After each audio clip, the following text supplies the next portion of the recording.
नमस्कार साथियों, मैं प्रमोद उपाध्याय बाल विद्या मंदिर senior secondary school Tripura Nagaur के ऑनलाइन एजुकेशन प्लेटफॉर्म पर आपका हार्दिक स्वागत करता हूं। आज के वीडियो में हम कक्षा 12 विषय हिंदी और अध्याय 1 जिसका नाम है संतवाणी, जिसमें कबीरदास जी भी हैं, तुलसीदास जी भी हैं। तो सबसे पहले हम संतवाणी में कबीरदास जी के जो दोहे हैं अध्याय 1 के अंदर, उनके बारे में चर्चा करेंगे। तो कबीरदास जी के जो दोहे हैं उनको जानने से पहले हम कबीर के बारे में थोड़ा सा जीवन परिचय पर प्रकाश डालते हैं। कबीरदास जी का जीवन किस प्रकार का था। तो वैसे तो कबीरदास जी का जन्म 1398 ईस्वी में काशी में हुआ था और इनका लालन पालन जो है एक निसंतान दंपति नीरू और नीमा द्वारा हुआ था। ये कबीरदास जी अनपढ़ थे और उनको जो आत्मज्ञान हुआ था वो संत संगति से, आध्यात्मिक शिक्षा से, आध्यात्मिक गुरुओं से और निर्गुण भक्ति से इनको आत्मज्ञान मिला था। इन्होंने कबीरदास जी ने एक अपना ग्रंथ लिखा था बीजक, जिसमें 3 भाग हैं, जिसमें साकी, शबद और रमेनी, ये 3 भाग बीजक में लिखे हुए हैं। उन्हीं में से ये दोहे भी लिए गए हैं। कबीरदास जी समाज सुधारक थे और हमेशा ही वे अंधविश्वासों, बाह्य आडंबरों, कुरीतियों का विरोध करते थे और वे बहुदेववाद का भी विरोध करते थे।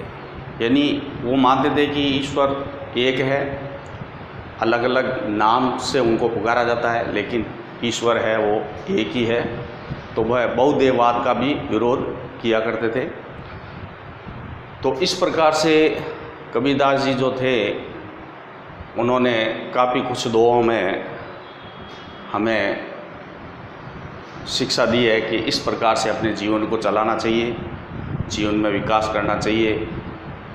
तो उन दोहों के माध्यम से हम जानते हैं कि किस प्रकार कबीरदास जी ने हमें शिक्षा दी है, हमें बताया है कि किस प्रकार का जीवन होना चाहिए। तो आइए देखते हैं। कबीरदास जी का पहला दोहा है, त्याग तो ऐसा कीजिए सब कुछ एक ही बार, सब प्रभु का मेरा नहीं नियचे किया विचार। इस दोहे के अंदर कबीरदास जी कहते हैं कि हमेशा त्याग की भावना रखनी चाहिए, त्याग करते रहना चाहिए। त्याग ऐसा करना चाहिए जो एक ही बार में सब कुछ दूसरों को अर्पित हो जाए। तो इस प्रकार से त्याग ऐसा कीजिए सब कुछ एक ही बार, यानी एक ही बार में दूसरे को अर्पित हो जाए। सब प्रभु का मेरा नहीं। कबीरदास जी कहते हैं कि जो भी मुझे मिला है सब कुछ ईश्वर की देन है, ईश्वर द्वारा ही मिला हुआ है, मेरा इसमें कुछ नहीं है। नियत किया विचार। और जब भी त्याग करना होता है तो दृढ़ विचार होना चाहिए, उनके अंदर भाव होने चाहिए, मन के अंदर भाव होने चाहिए त्याग के। त्याग की भावना आने पर ही सब कुछ त्याग करना चाहिए।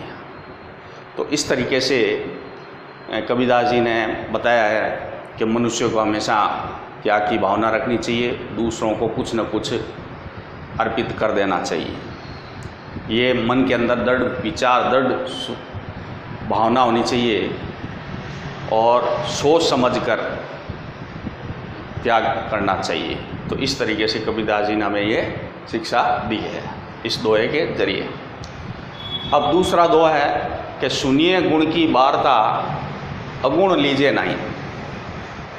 हंस क्षीर को गैत है, नीर सो त्यागे जाहि। यानी सुनिए गुण की वार्ता। अब इसमें इस दोहे के अंदर कबीरदास जी ये बताना चाहते हैं कि भाई हमेशा मनुष्य को गुणों को, सद्गुणों को अपनाना चाहिए, अवगुण जो भी हैं उनको दूर कर देना चाहिए।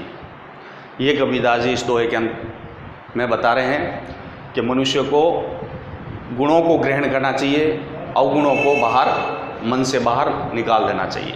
कि सुनिए गुण की वार्ता, यानी गुणों को सुनकर समझकर जीवन में अपनाना चाहिए, अगुण लीजिए नहीं, और अवगुणों को हमेशा अपने विचारों से, अपने मन से दूर करना चाहिए। किस प्रकार, जैसे कि हंस क्षीर को कहते हैं नीर सो त्यागे जाए। जिस प्रकार हंस जो पक्षी होता है वो दूध में मिला हुआ पानी जो है उसमें से दूध को पी लेता है और पानी को छोड़ देता है, यानी गुण जो दूध का गुण है उसको तो वो पी लेता है और पानी को छोड़ देता है, यानी पानी, नीर यानी पानी, पानी को त्याग देता है और केवल दूध को उसमें से ग्रहण कर लेता है। गैत यानी ग्रहण, हंस क्षीर, क्षीर यानी दूध। तो इस तरीके से इस उदाहरण के जरिए, हंस के उदाहरण के जरिए से बताया है मनुष्य को हमेशा गुणों को ग्रहण करना चाहिए, सद्गुण जो होते हैं उनको ग्रहण करना चाहिए, अवगुणों को मन से बाहर निकाल देना चाहिए, अवगुण ग्रहण नहीं करने चाहिए। ठीक है, आगे क्या दुआ देखिए। छोड़े जब अभिमान को सुखी भया सब जीव, छोड़े जब अभिमान को सुखी भया सब जीव। अगर मनुष्य, इस दोहे के अंदर कबीरदास जी कहते हैं कि मनुष्य को हमेशा अपने करने पर घमंड कभी नहीं करना चाहिए, अपने कार्यों पर कभी घमंड नहीं करना चाहिए। कि छोड़े जब अभिमान को सुखी भया सब जीव। जब मनुष्य अपने कार्यों को देखकर और उस पर अभिमान करता है, घमंड करता है, तो वो नहीं करना चाहिए।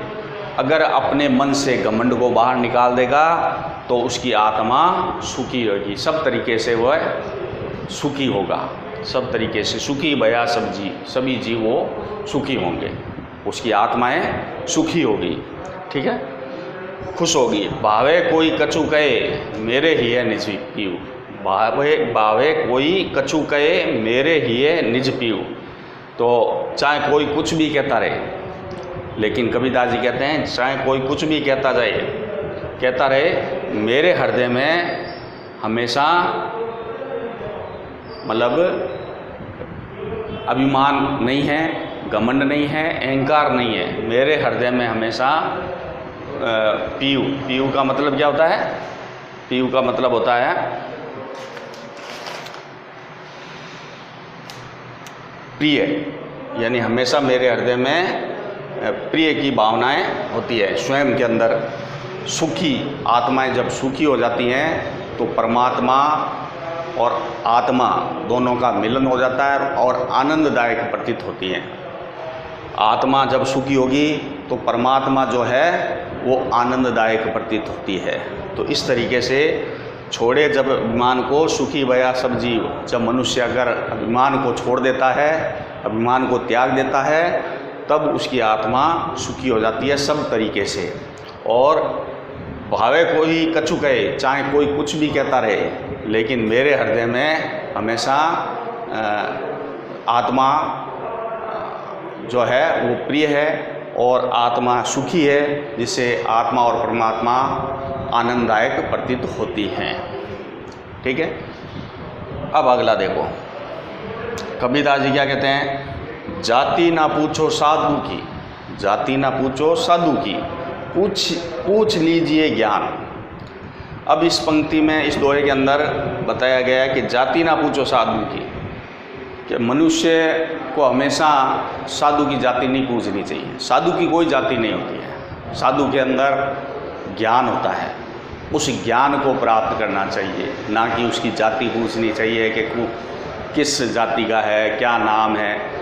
साधु का कभी कोई नाम और जाति नहीं होती है, उसके पास तो केवल ज्ञान होता है। इसलिए साधु से हमें ज्ञान ही प्राप्त करना चाहिए। तो जाति ना पूछो साधु की, पूछ लीजिए ज्ञान। यानी साधु से कोई जाति नहीं पूछनी चाहिए, साधु की कोई जाति नहीं होती है, केवल उनके पास ज्ञान होता है, उस ज्ञान को हमें प्राप्त करना चाहिए। मोल करो तलवार का, पड़ा रहने दो म्यान।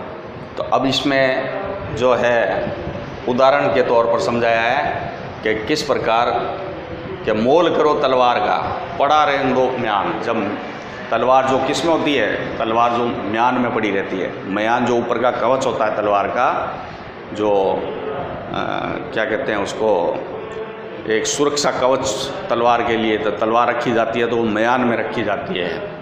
तो म्यान का कोई मूल्य नहीं होता है, यानी जिसमें तलवार रखी जाती है म्यान का कोई मूल्य नहीं होता है, उस म्यान के अंदर रखी तलवार का मूल्य होता है। तो मोल करो तलवार का, कि तलवार का मोल होता है, म्यान का कोई मोल नहीं होता है। उसी प्रकार से कि साधु के अंदर जो ज्ञान है उसका मोल है, साधु के अंदर जो ज्ञान है उस ज्ञान को प्राप्त करना चाहिए, ना कि साधु की जाति पूछनी चाहिए। तो इस प्रकार से कबीरदास जी ने इस दोहों के माध्यम से हमें ये बताया है कि हमें त्याग की भावना रखनी चाहिए और सद्गुणों को अपनाना चाहिए, अवगुणों को दूर करना चाहिए और कभी भी घमंड नहीं करना चाहिए। मनुष्य को चाहे वो कितना ही बड़ा काम कर ले, चाहे कितना ही अमीर हो जाए, लेकिन कभी भी अहंकार उनके अंदर नहीं आना चाहिए। अगर अहंकार आ जाता है तो उसकी आत्मा हमेशा दुखी होती है, और अहंकार जब मन से दूर हो जाएगा तो उसकी आत्मा हमेशा हर तरीके से सुखी रहेगी और आत्मा का परमात्मा का आनंददायक प्रतीत होगा।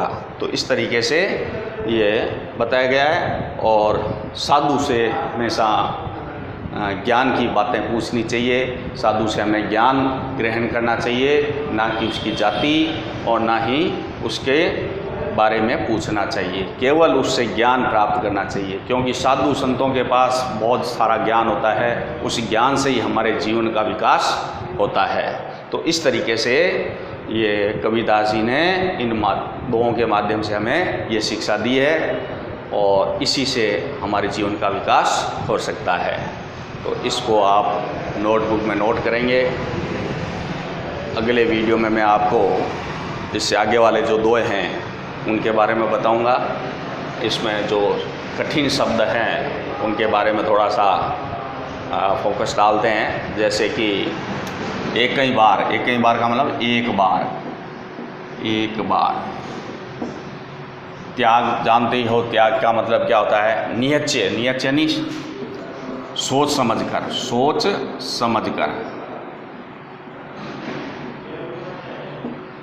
अगुण का मतलब होता है अवगुण,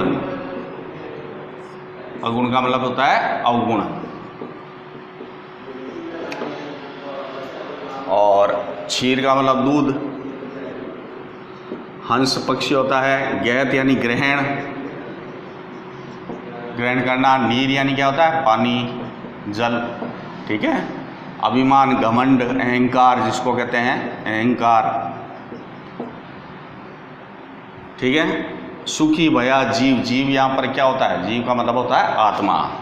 भावे कछु कहे, भावे यानी कोई भी कुछ भी कहे। हिय यानी हृदय होता है, हृदय, ठीक है। पीव यानी प्रिय होता है, प्रिय। और मोल करो तलवार का, पड़ा रहने दो म्यान। म्यान का मतलब तलवार जिसमें रखी जाती है उसे म्यान कहा जाता है। और मोल यानी मूल्य। तो इस तरीके से ये शब्दार्थ हैं जिनको आप कॉपी में नोट कर लेंगे, और इस दोहों को भी आप नोट करके बार बार इसको पढ़ेंगे। और मुझे उम्मीद है कि आप किताबें ले आए होंगे और किताबों को देखकर और उसमें से ये आप नोटबुक में उतारेंगे। अगले वीडियो में मैं आपको अगले दोहों के बारे में बताऊंगा। धन्यवाद।